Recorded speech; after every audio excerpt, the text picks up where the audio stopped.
to instill in visitors to the Animal Ark is something that's really positive. We want Animal Ark to be a personal experience. We want you to really get a feel for nature and have a personal experience out here. Lions, tigers, and bears. Welcome to the 38-acre wildlife sanctuary Animal Ark, located north of Reno, Nevada. We have mostly North American wildlife.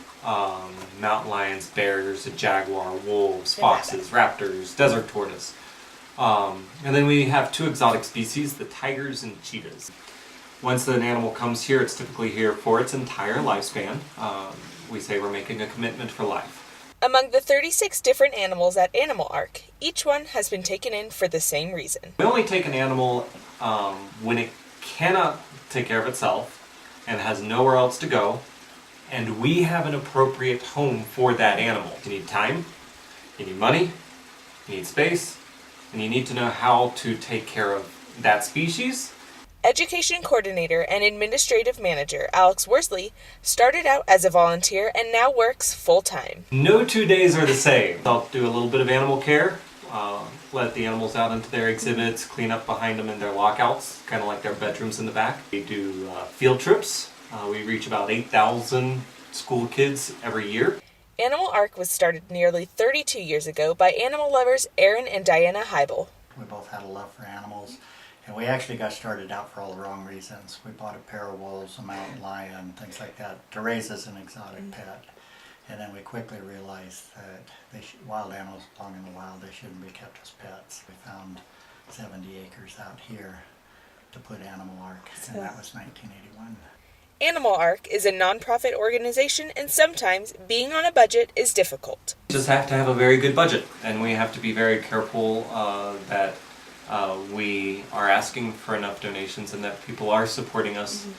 And we get donations year-round. But we've got great people. That makes a difference. Great people working for Animal Ark, both as paid staff and volunteers. I have a lot of volunteers that probably put in about 5,000 hours a year.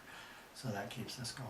Since they are located out in the open, Animal Ark has found a way to keep their facilities running through a natural energy source. We're off the grid. We produce all of our electricity through solar and a little bit of wind power, which means we have to be very conservative in regards to heat lamps and the electricity we use. Many of the visitors are chained forever by the animals, and for admission staff Megan Ahrens, the Wildlife Refuge has always been a part of her life. I got involved when I was really little. My Mima used to bring me out here. She was a volunteer, and the obsession with animals started young. However, there's one animal that Ahrens hasn't always been comfortable around. I've always had a fear of wolves since I was little.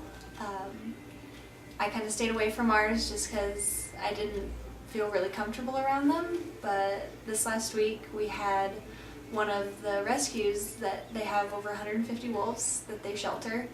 He showed up and he got out of the truck and he had them on their giant chain leashes. Got to pet him. I was real scared, and he walked up to me and sniffed me just like any other dog. For many of the staff and volunteers at Animal Ark, the job has formed a special place in their hearts.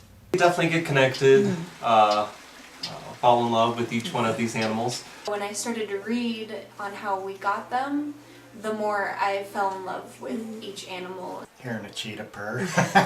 Just seeing kids come through here light up. I mean, they walk up to the glass here and they see a mountain lion from 10 feet away or a black bear playing tetherball, and they just light up, you know. That's rewarding, very rewarding. So it makes it worthwhile to all of us.